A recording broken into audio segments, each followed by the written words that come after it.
Martin.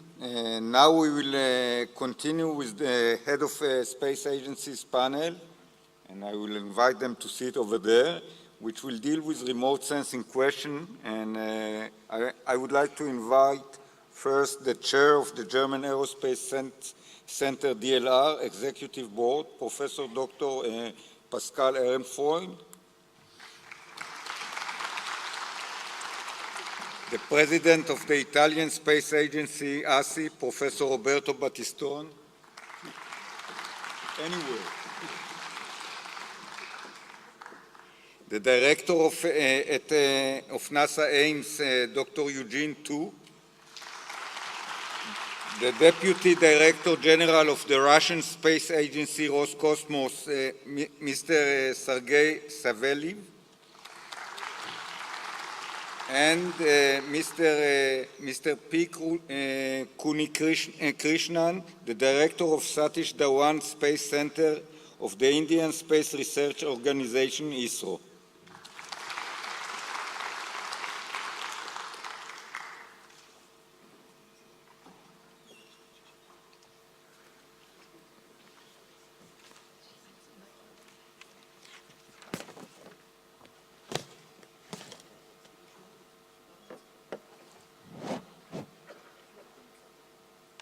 So the first question will be this similar question for all of you, and I will ask from you to keep 5 minutes for everyone. And the question is how the action of your agency in remote sensing can contribute for the sustainable development goals, the 17 goals as set by the United Nations in your perspective. We'll start from... Okay, I have some slides.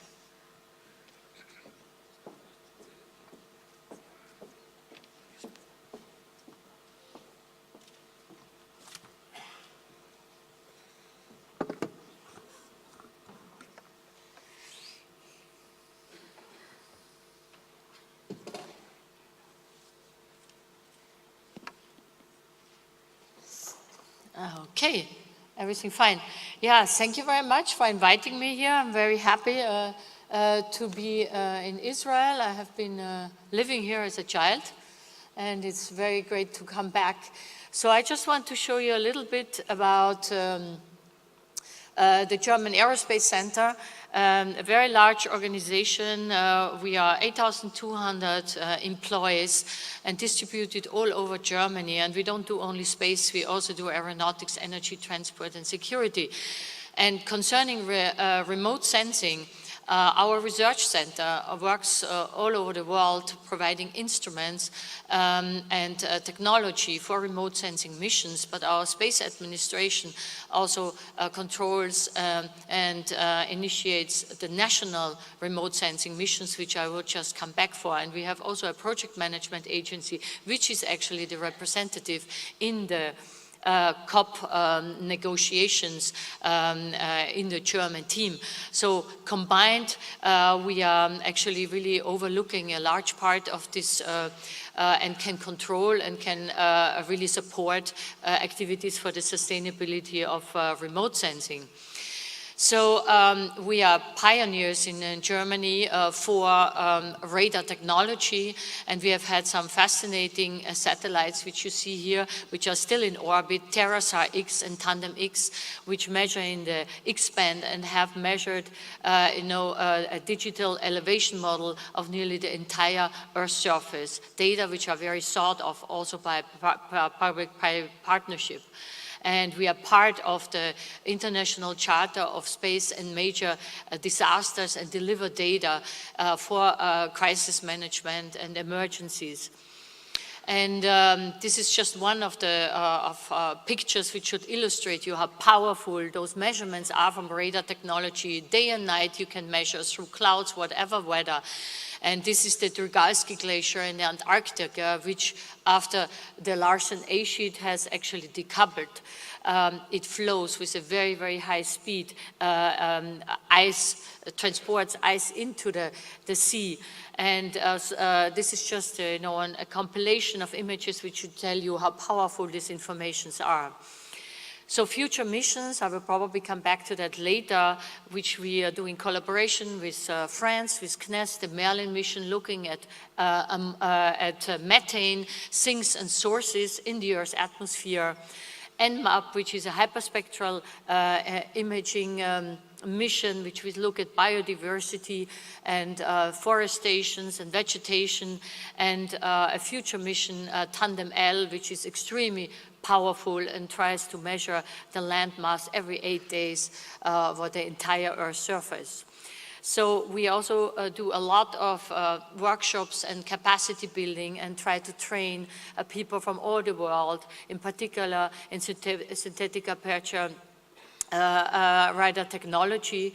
And we have a lot of summer school and workshops where we work with universities in Germany, also with ESA and international partners in order to train the next generation.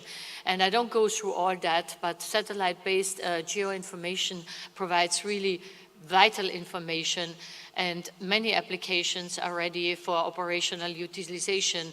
We have new stakeholders, you have heard that all before, and we need to work together for full exploitation, and the German Aerospace Center is really trying to support many of those activities.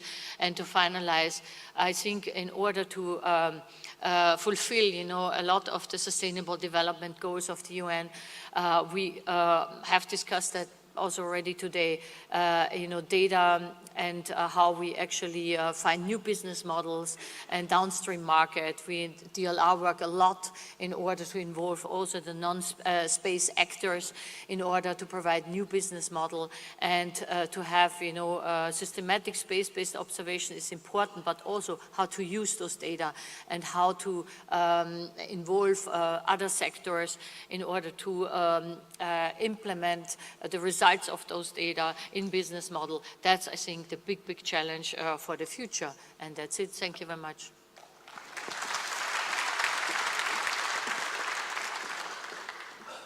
The second one to present will be Roberto.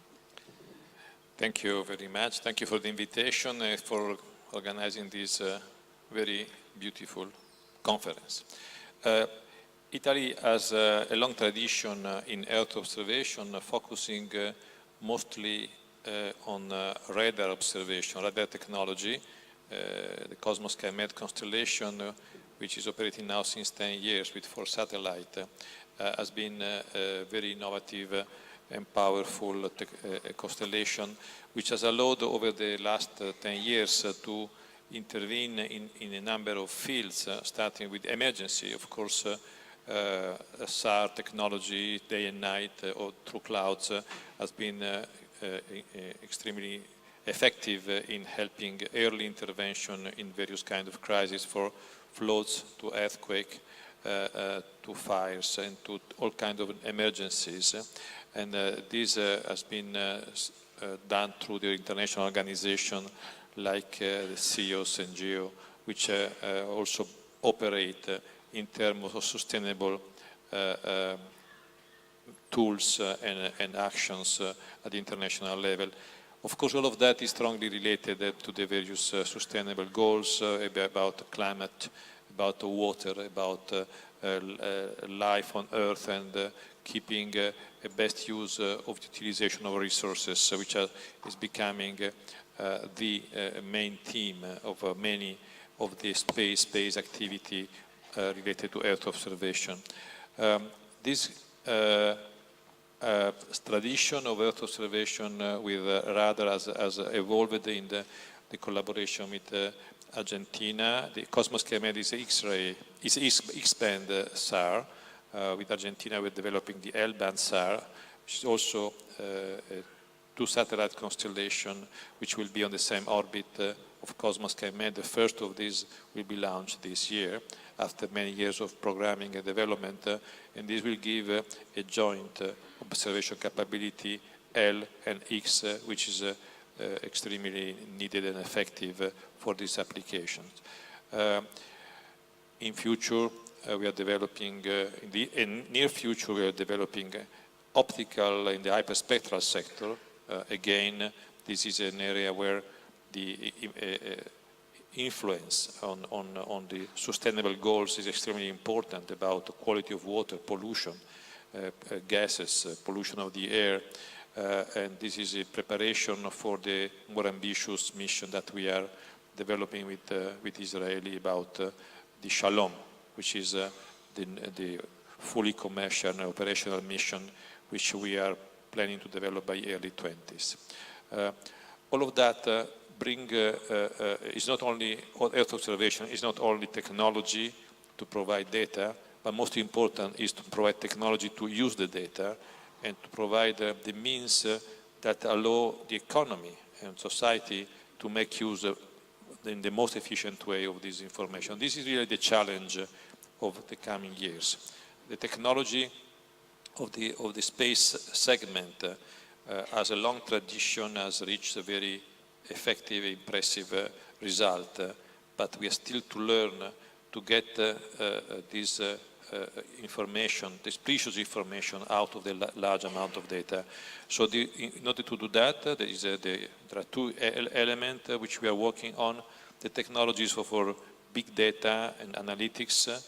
This is we are really supporting very much the industrial effort of companies that we are participating into, like eGeos and other smaller companies which are in Italy working on the best way of getting value out of the space and the big data altogether. But the second most important one is to bridge the gap between the potential of Earth observation data and the society utilizing it. There are various business models. You can sell the data, but you can give data for free in exchange of other information. We know that we are in a digital area, in the global area of the internet. But in order to really use this data quickly, we need to change the mind, and also to change the mind in the relationship between government and industry. For this reason, Italy has started a program which is a space economy program, where in a massive scale, it's about altogether $1 billion of investment, public and private partnership are stimulated in a way which was not done before, at least in our country, earlier on space program. So it's not anymore government to invest and see what happens next, but government and public and private company to invest together in front of a business case which will last for 10 to 15 years, exactly specifically on the area of Earth observation. Of course, it's not only about the data coming from one single country. In Europe, we have Copernicus, we have Galileo, which are providing geolocalized space observation data. This tremendous wealth of data, together with the national data, are really providing the ground for which a different way of collaboration between public and private is needed in order to extract most of the information. Thank you, Roberto. And now, Eugene, your turn.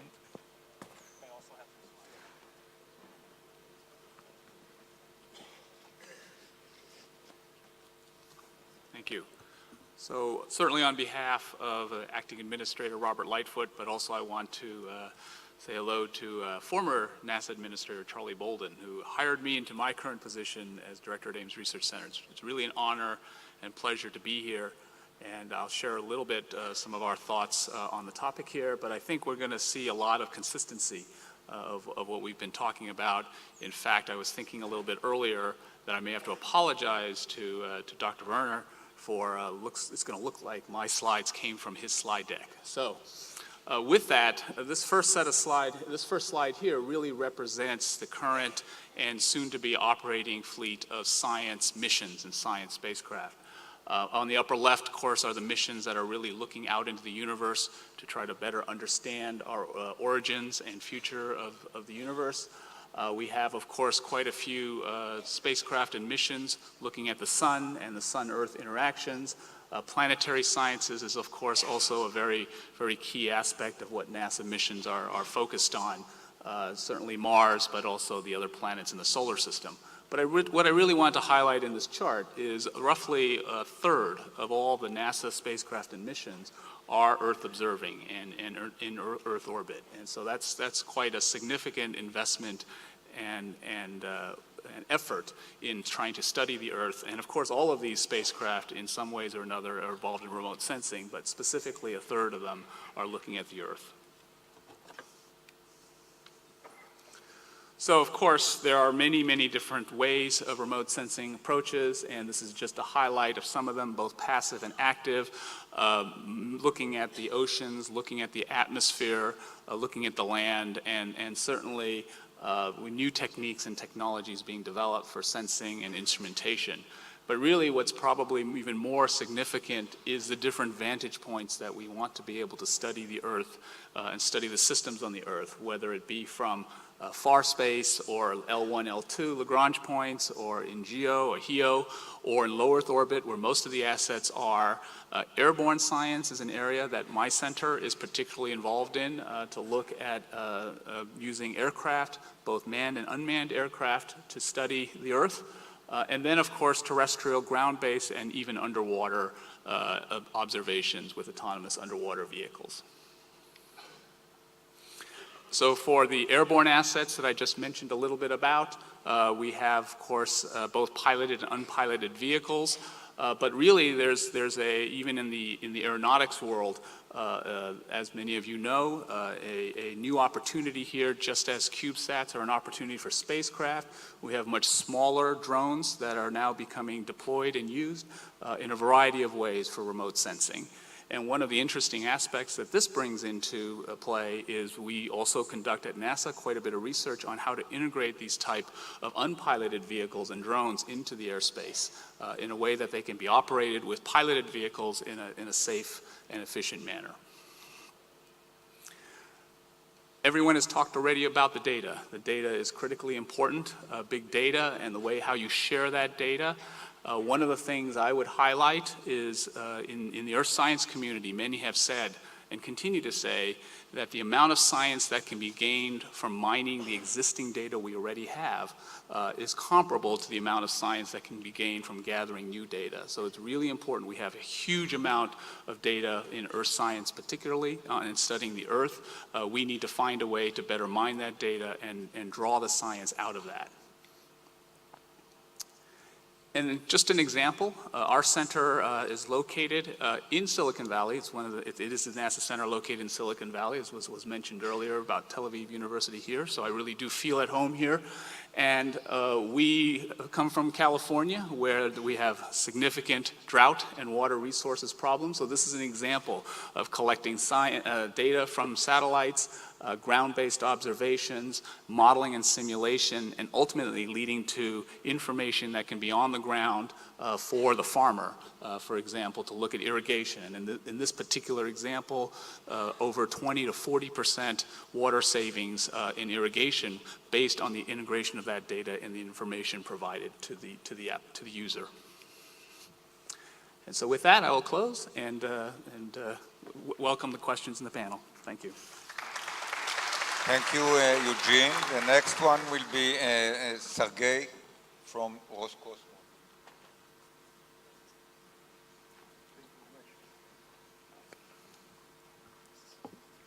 Mr. Chairman, the important component of the Russian space activities is the development of the Russian Earth remote sensing system, functioning with accordance to the Russian Federal Space Program for the period 2016-2025. The State Space Corporation Roscosmos actively develops Russian Earth orbit and ground remote sensing infrastructure.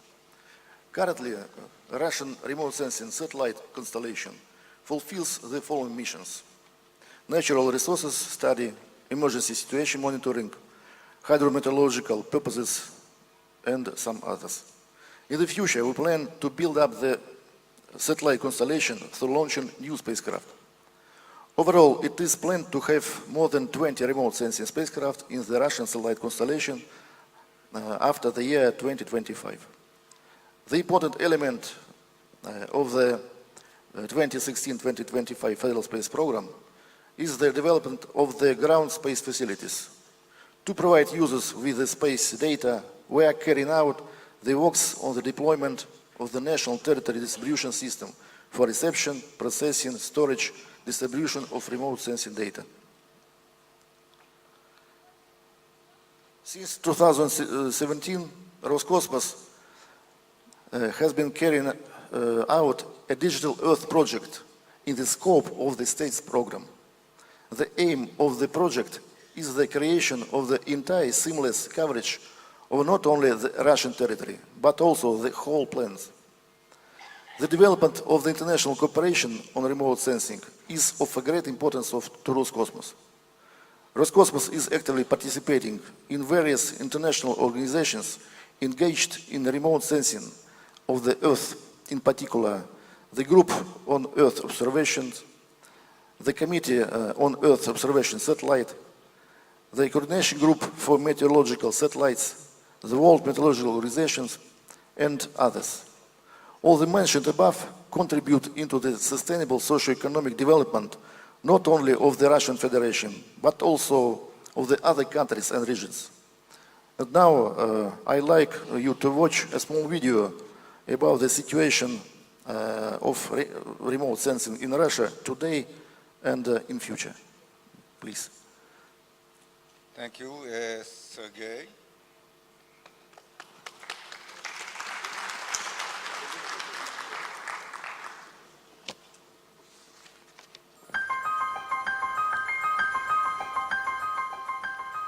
Today, the Roscosmos State Corporation is undertaking a large-scale project on developing of orbital and ground infrastructure for Earth's observation purpose. Roscosmos is ready to offer geoinformation products and services based on diversified applications of space technologies to a wide range of public and private users. These services will give a further boost to economic and social development of Russia and allow Russian companies to rank among major players in the international market of space products and services. Presently, Roscosmos has all essential assets to receive and process ERS data and to output geoinformation products and services. Russian Earth Remote Sensing Constellation consists of 8 spacecraft. 4 spacecraft are used for hydrometeorological and geophysical purposes and belong to electro and meteor families. Other 4 satellites collect neutral resources data and come from Canopus and reserves families. These spacecraft carry various special instruments for acquiring data on the Earth's surface with various levels of details and within a vast spectral band. Roscosmos intends to augment its ERS constellation by 25 spacecraft of various applications by 2025. In total, 31 satellites will be launched during this period. As a result, a constellation of high-resolution and high-quality satellites will be expanded. In 2019, Russia will see its first civil radio location ERS satellites. Advent of such satellites will remove dependence on weather conditions and cloudy skies nearly all time observed in some parts of Russia. In 2016, a development of a ground network of facilities for receiving space data named the Integrated ERS Territory Distributed Information System, shortly ITDIS-ERS, which was ordered by Roscosmos, was completed. The system houses a network of ground stations and enables to plan operations of orbital constellation as well as to receive, process and transmit ERS data to users. In the next few years, new receiving centers in Dudinka, Anadyr and a center in Antarctica will be put into operation. Russian ERS Master Control Center is located in Moscow. This center implements a full operational cycle of handling data received from Russian ERS satellites using capabilities of Integrated ERS Territory Distributed Information System. A significant number of high-resolution images have been stockpiled since 2012. Accumulated archive is being used to create a latest technology for a seamless continuous coverage of Earth's surface with ERS data. This technology will serve as a basis for provision of various thematic ERS services. Digital Earth is a new project of Roscosmos for implementing this technology on a large scale. The project aims at development and regular update of a seamless, continuous coverage, orthomosaics as experts call it, with ERS data collected over Russia and other countries, and in future, the whole world.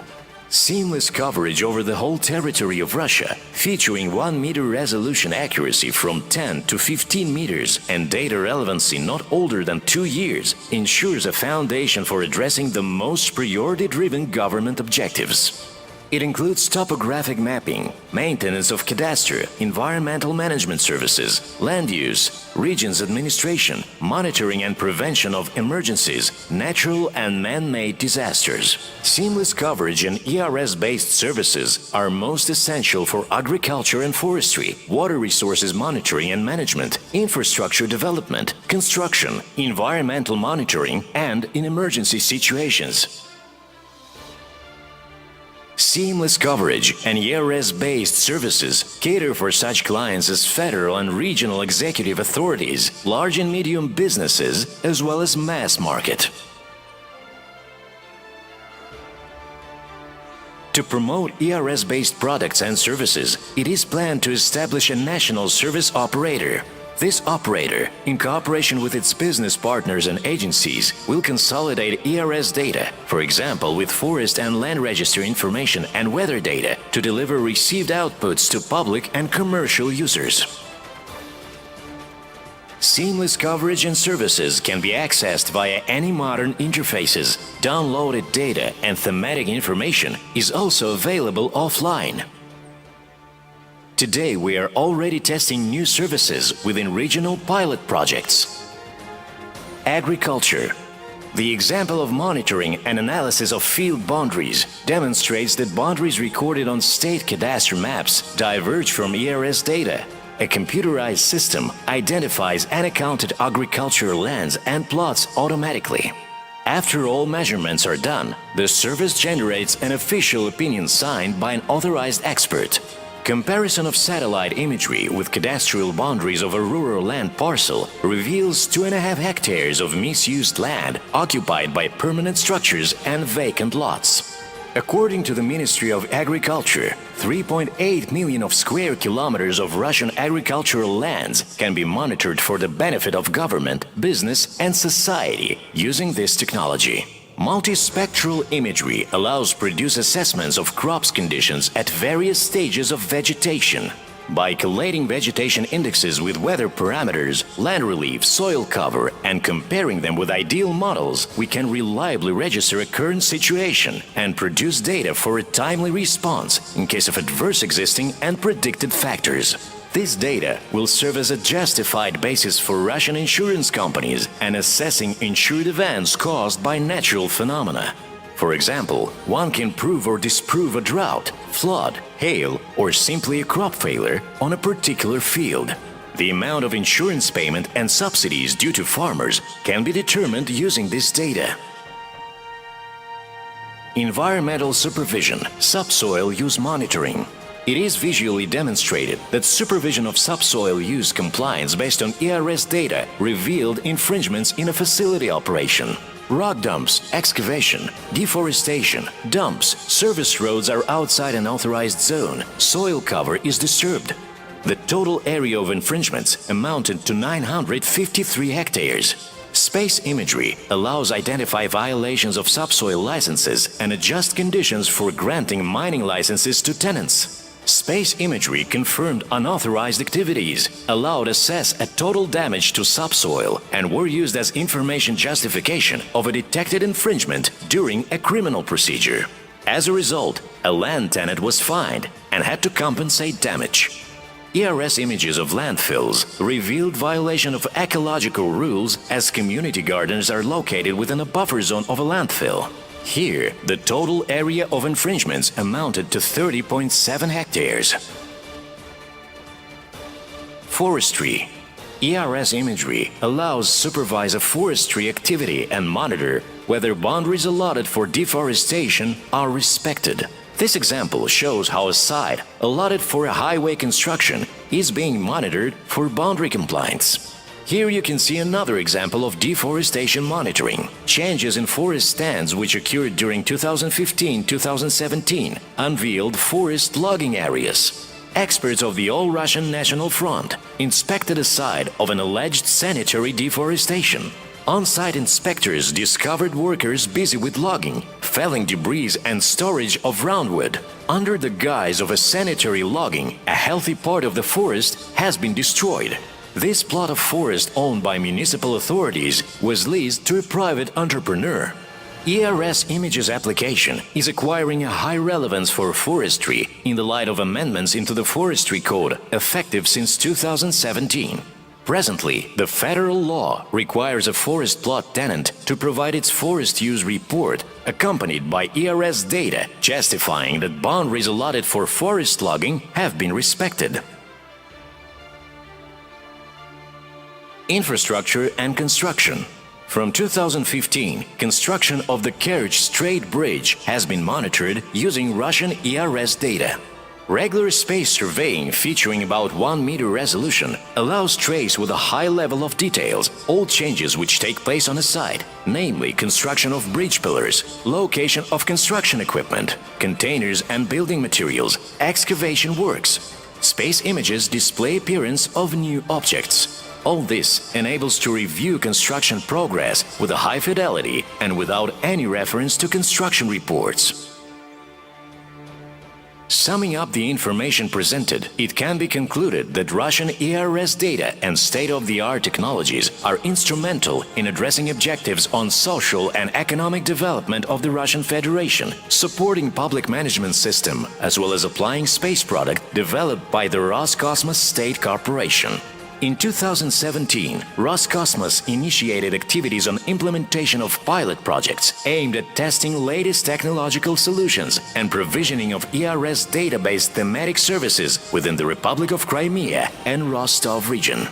During 2017-2018, it is planned to create a seamless continuous coverage and geo-information services on its basis for top priority areas and economic zones embracing nearly 20% of the Russian territory.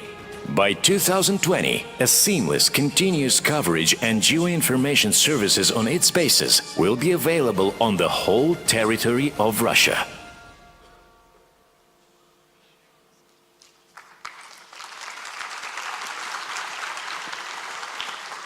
Now we will have the presentation of Mr. Kuni Krishnan from ISRO.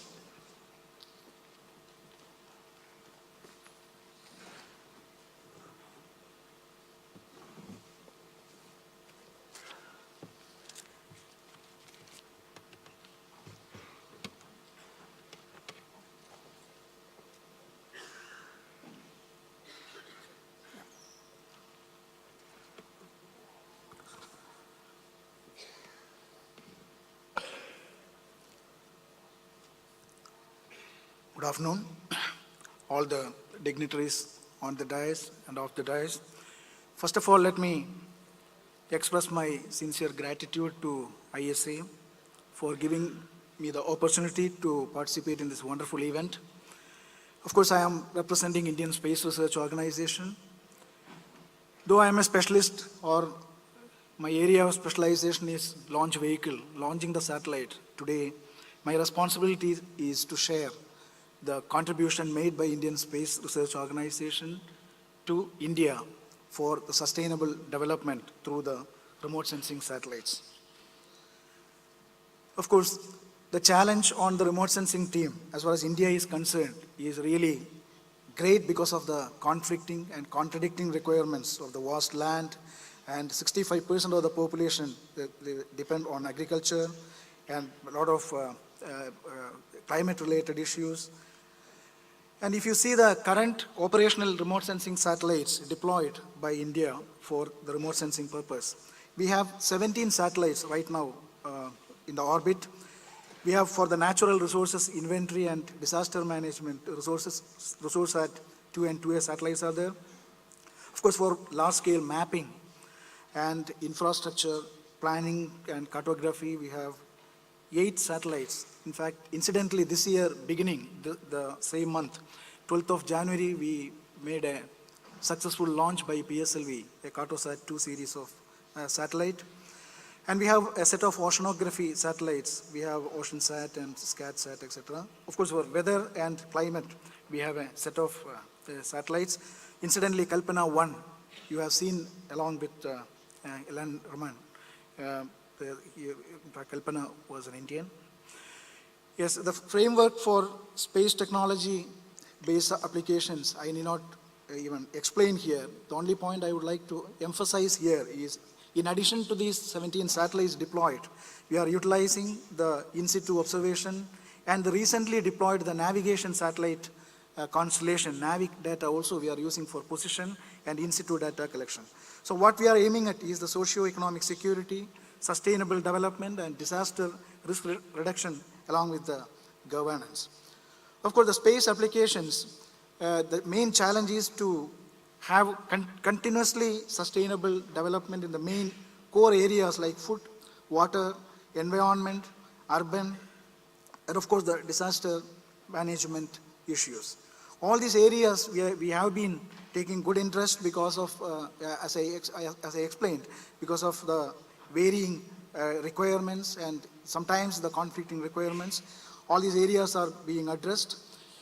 As far as the food sustainability is concerned, we have the variety of crop forecasts we have to do, and we have to give the data much in advance to the farmers. And we have about 16% land is not being effectively utilized. The mapping of wasteland is one of the important aspects. And early warning on the pest attack. This we have been successful for providing this data through the remote sensing constellation. And as far as the water sustainability is, yes, we have to see that the surface water spread maps to be provided and the groundwater prospects to be supplied. And right now we are in a position to give the depth range of wells and especially in the drought affected areas, and the yield of the range of wells also to be provided. So in the identification of recharge structures and the requirement of check dam, all these aspects are being considered. And as far as the energy security, I need not emphasize to this community that the entire globe is now focusing on the energy security. The potential target given by the government is 175 gigawatt production by 2022. And in that respect, the space infrastructure is providing excellent data in terms of solar insolation, the wind energy potential, and the mean wind speed, and all these points are being taken care.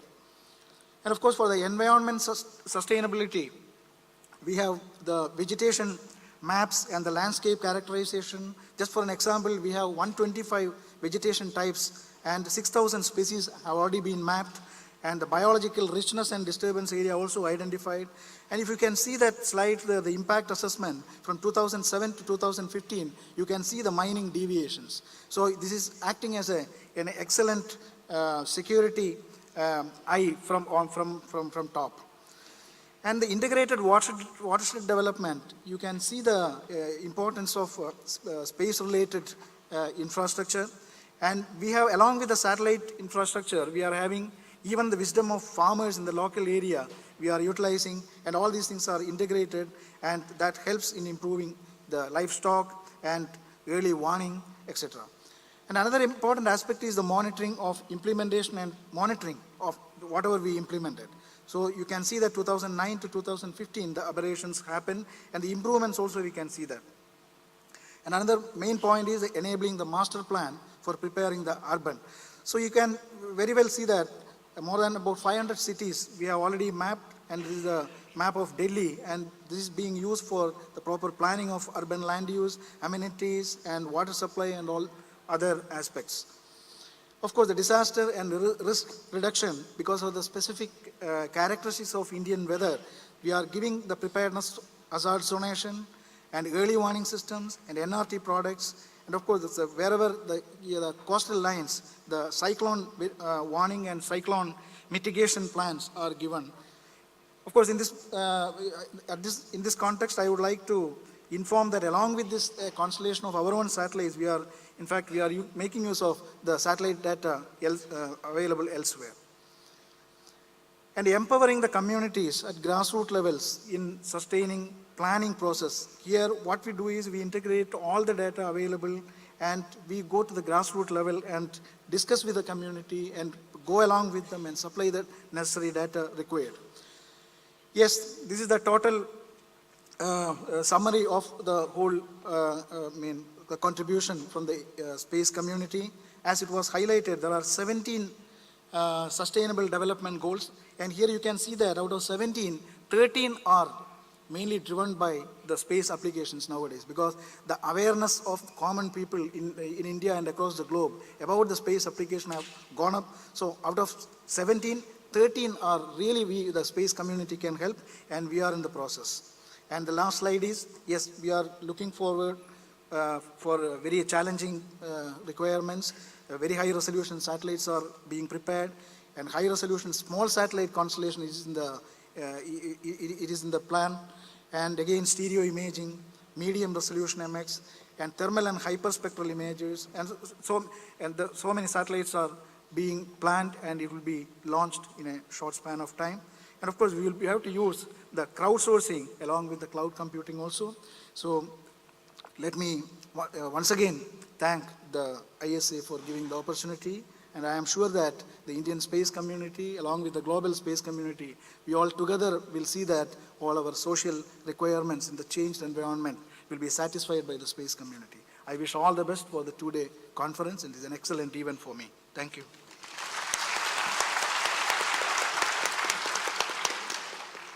Now, since everybody is waiting for the break, we will do a second round, even though we will do a second round of everybody will get a question, different question now, and we will see the point of view of each one of you. The first question will be to Dr. Yog'in too, and the question is, with the increasing role of the commercial use of remote sensing, what will be the remaining part of the space agency in this area? Yeah, no, it's a great question, and we see, from our perspective, we see the role of the space agency to enable the commercial sector, enable the private sector. In many ways, in a broad sense, if you think about where we are in low Earth orbit, or even a little bit beyond, I draw analogies to aviation over 100 years ago, where the government was able, and the space agencies were able to fund very high-risk research and technology development, ultimately became maybe an initial primary customer and buyer, but then when the commercial sector was really able to take off in that area, we were able to pull back and move on to other things. And so that certainly is our strategy within NASA for low Earth orbit. And we also see for remote sensing a tremendous opportunity because of the vantage point of low Earth orbit. And so, for example, if you bring in two aspects that we're really seeing these days, one is the increasing capability of small spacecraft all the way down to CubeSats, particularly for imaging, and also the reduction in continuous reduction in launch costs on per mass basis. You bring those two things together, and then develop the technology and the instrumentation that can really take advantage of that. You really see the possibility and the growth of commercial capabilities there, and we would be able to spend the government resources moving beyond that, in particular looking at extending to back to the moon and on to Mars. Thank you, Yog'in. The second question will be to Pascal. And it is, what is your expectation from the new development in remote sensing, of course, area in the DLR? And what is you foresee the next step in the development in DLR developments? Yeah, for this I have to mention that we are one of the largest contributors together with the UK to the ESA EU Copernicus program, and here, you know, there is evolution coming along. There are very, very interesting mission plans, as you have heard from the Director General of ESA.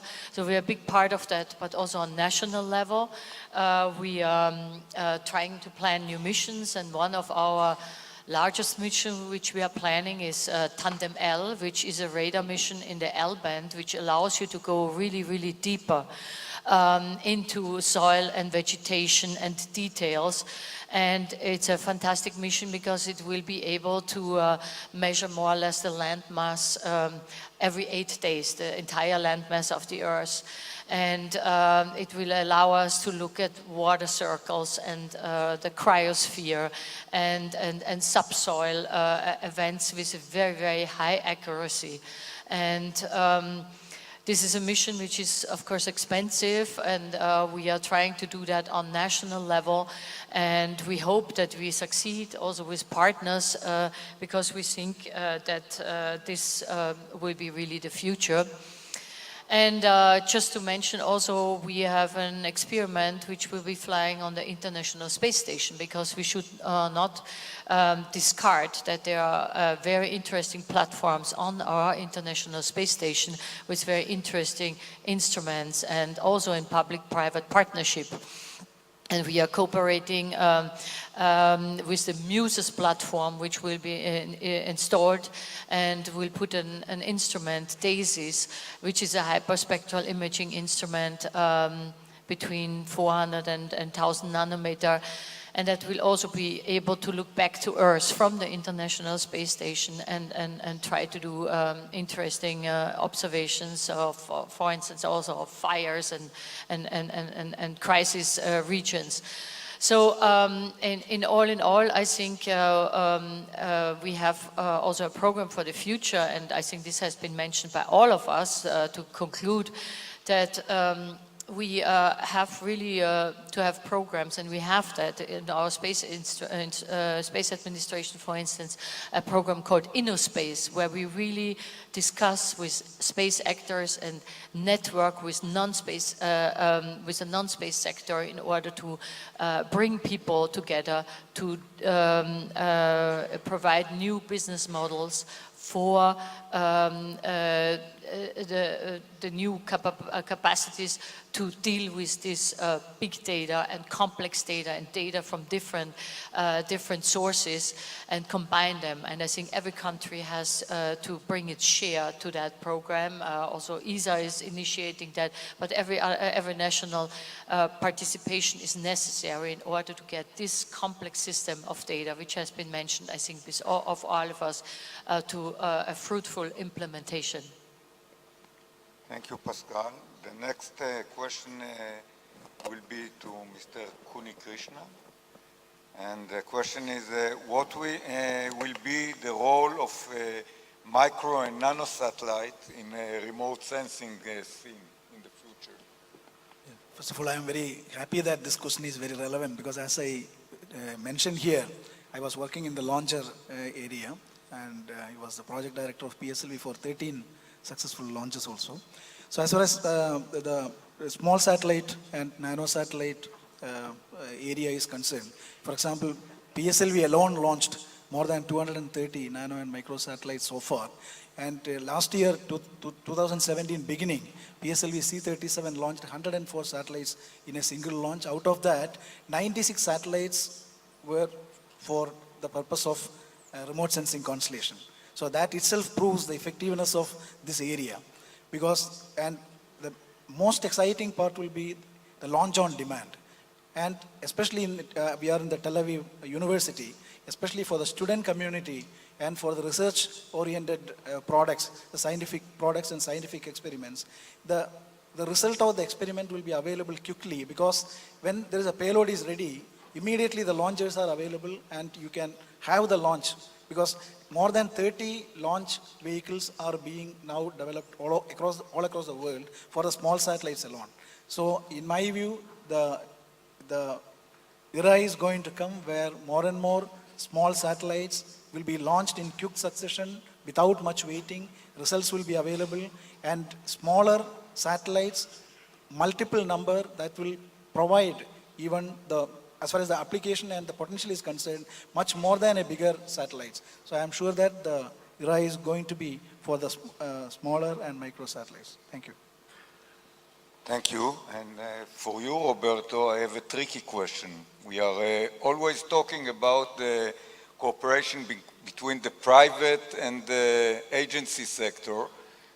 But I would like to ask you, in remote sensing, what is your opinion about dual use of the remote sensing?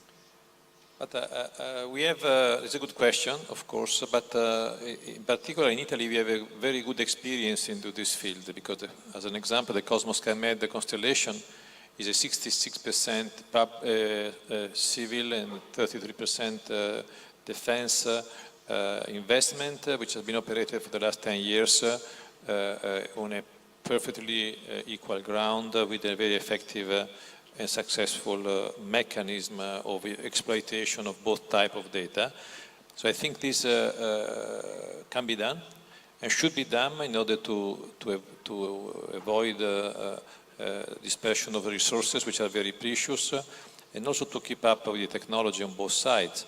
Another area where this is going to happen is not on Earth observation but telecommunication with the GovSatcom initiative with the European Commission.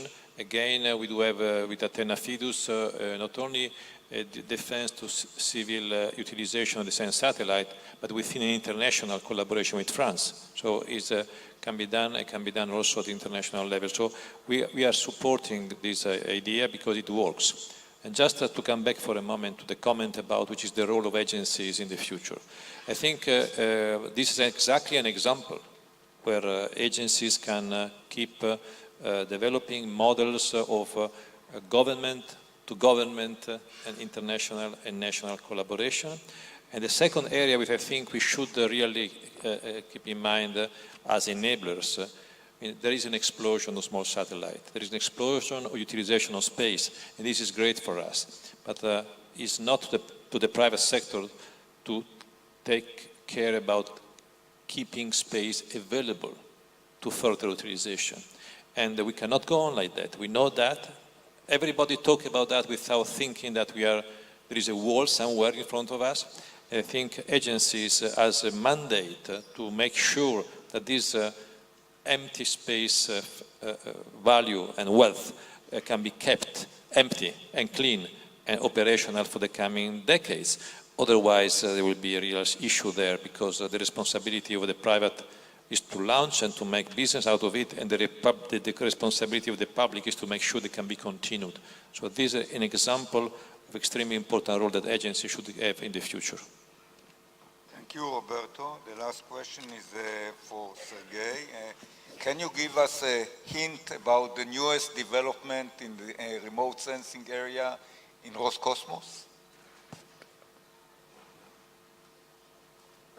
Roscosmos is planning to support the existing remote sensing orbital constellation and to increase the number of satellites of this kind. Thus, by 2022, Roscosmos is planning to have 20 remote sensing spacecraft on orbit, including 3 radar observation spacecraft. Also, Roscosmos has started a digital Earth project. This project provides for the creation of a continuous simulus covering all the entire Russian territory with high space resolution data of the remote sensing obtained by the Russian spacecraft. Anyone at any time will be able to get access to this service. The State Space Corporation has begun to develop appropriate mobile applications that would allow users not only to view satellite images with the use of mobile devices, but also to acquire satellite images from the archive and to order a new shot of an area of interest of the Earth. Thank you. Thank you. Since the time is very short and we are a bit late, I will leave 2 or 3 questions for the audience. Who wants to ask somebody here? Can you turn on the light? מישהו רוצה לשאול שאלה? את מישהו ביתך?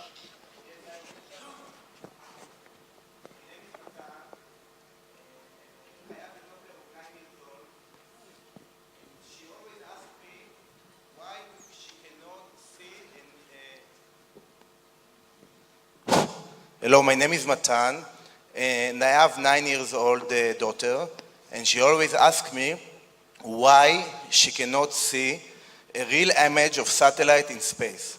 Meaning when she see in Google and everything, she see only photos, only CGI, only cartoons. And also in all this presentation, nice presentation until we saw only imaging, only image and only CGI, and I don't know what to tell her. So there is a 30 billion budget of space agencies here. Why we don't have a new image, a real image of satellite in space? Thank you.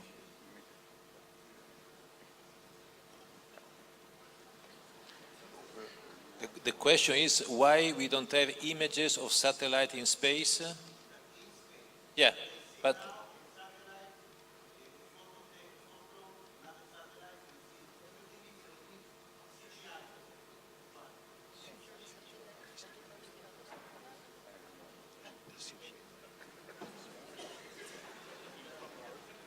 you mean from the Earth to see them in space?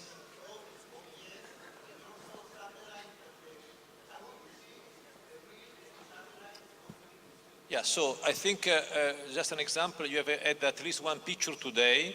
Dr. Werner has shown the effect of a micrometeorite on one of these solar panel of one Copernicus satellite. This is a photograph taken in space of a satellite looking to itself, as an example.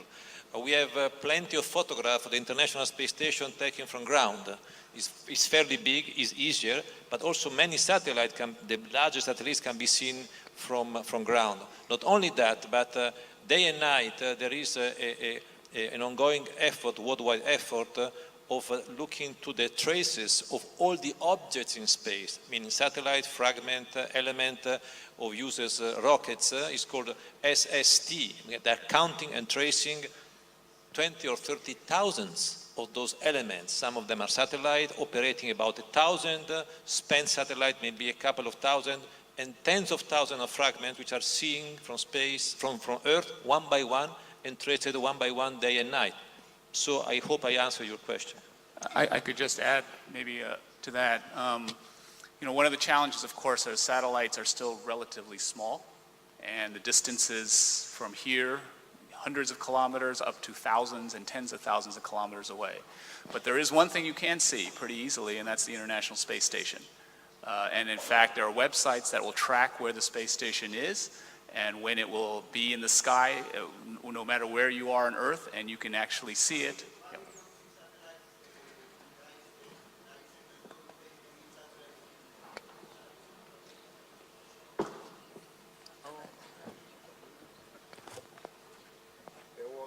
Another question over there.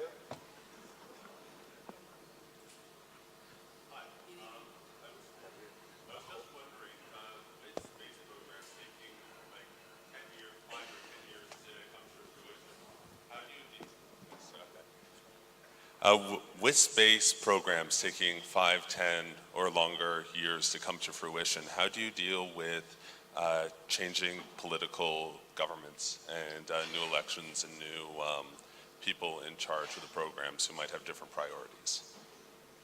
How do you bring a space mission that started with one administration or one government to fruition when the priorities might change within the 10 years that it requires?